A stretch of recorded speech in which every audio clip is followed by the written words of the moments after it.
Ave Maris Stella. Hello and welcome back to Vatican II in a Year. This is your host, Father Matthew Schneider. I am a priest of the Legionaries of Christ, and I teach theology. This is a podcast on the StarQuest Production Network at sqpn.com.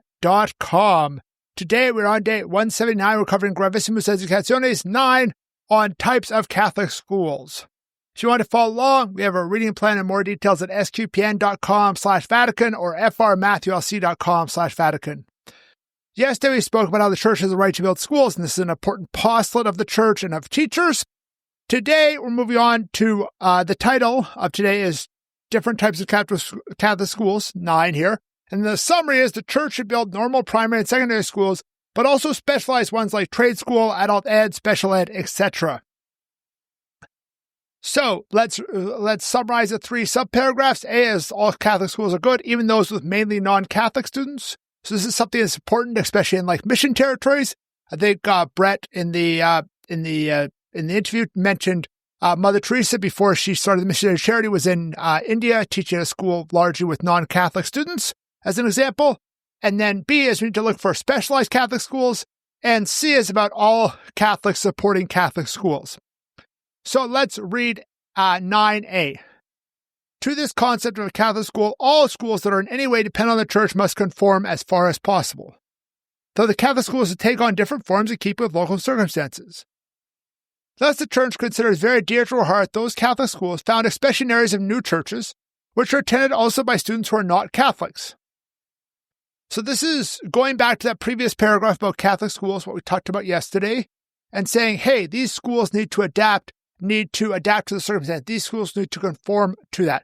But they also need to adapt to the circumstances. So, for example, they might take on a lot of different students who are not Catholic.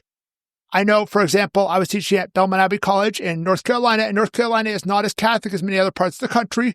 And so they have about 40% Catholic, 40% Protestant, and then 20% all kind, everything else in the school. So they have a huge portion. It's a minority Catholic school, even though it's a good Catholic school. And so that's the idea. And here you have it, like Mother Teresa, you have it even for Hindu or Muslim students. And that's something that's important because we can still give them formation, we can still build them up. And hopefully some of them will be attracted by the values, by the truth of the gospel and move towards Catholicism, but we can't force them. We're going to talk about that in Dignitatis Humanae. So, paragraph 9b is we need to build specialized Catholic schools. Before I begin, there's one word in here that, in the times it's Vatican II, has developed a very different connotation, so I will not use that word. We usually refer to it as the R word, and it is, I'll just refer to it as special ed or other things like that to avoid using the word that's now considered derogatory. 9b. Attention should be paid to the needs of today in establishing and directing Catholic schools. Therefore, though primary and secondary schools, the foundation of education, must still be fostered, great importance is to be attached to those which are required in any particular way by contemporary conditions, such as professional and technical schools, centers for educating adults and promoting social welfare, and for those with special needs and need of special care, and also schools preparing teachers for religious instruction and other types of education. So this idea of different types. We have all different types of schools, and it's good to have all these different types of schools. One here that's not even mentioned, kind of implied elsewhere, is schools for the poor. Like the Church should strive to have schools for the poor. Now, obviously, if you're building a school for the poor, you have to find some other way to fund it, not parental payment, because they won't have that kind of money. So there are those basic types of primary schools, elementary, middle school, and then secondary schools, high school. But then other ones, they talk about trade schools. How often do we have trade schools that are Catholic, that have the Catholic aspect to them? In the U.S., that's not that common. Or technical universities. I know when I was looking at universities back in 99 when I graduated high school, I was interested in going to a good Catholic college. But at the time, I wanted to take computer science, electrical engineering somewhere in that area because I wanted to have a bunch of kids and I wanted to have a job that I enjoyed that would support having a bunch of kids with a wife at home. And that was a job that I enjoyed that would do that. And so, but I looked at it and most of the really good Catholic schools didn't have a really strong technical university in them. And that's something to think about. There are those technical aspects of university. And then it talks about adult education. What do we do to form adults? there's a lot of things in local community colleges, and what does the church offer? And then for the physically or mentally disabled students, what do we offer for them? Just to note, the R word, I should have noted at the beginning here, the R word at the time meant just like mentally disabled. It didn't have the negative connotation today, without that kind of negative slant that it has today. So there's nothing against the Council Fathers. Words change meaning. We have the Flintstones theme song, and it says we'll have a gay old time at the end of Flintstones theme song, which just meant happy back then, but now it doesn't make sense if you think of it in the modern meaning rather than the 1960s meaning.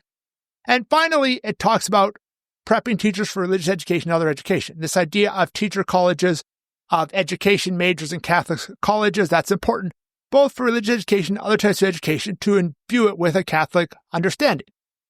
Go back to Brett's book, which works at that.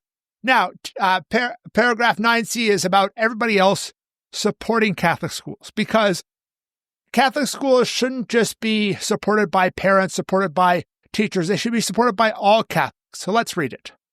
This sacred council of the Church earnestly entreats pastors and all the faithful to spare no sacrifice in helping Catholic schools fulfill their function in a continually more perfect way, and especially in caring for the needs of those who are poor in the goods of this world, or who are deprived of assistance and affection of a family, or who are strangers to the gift of faith.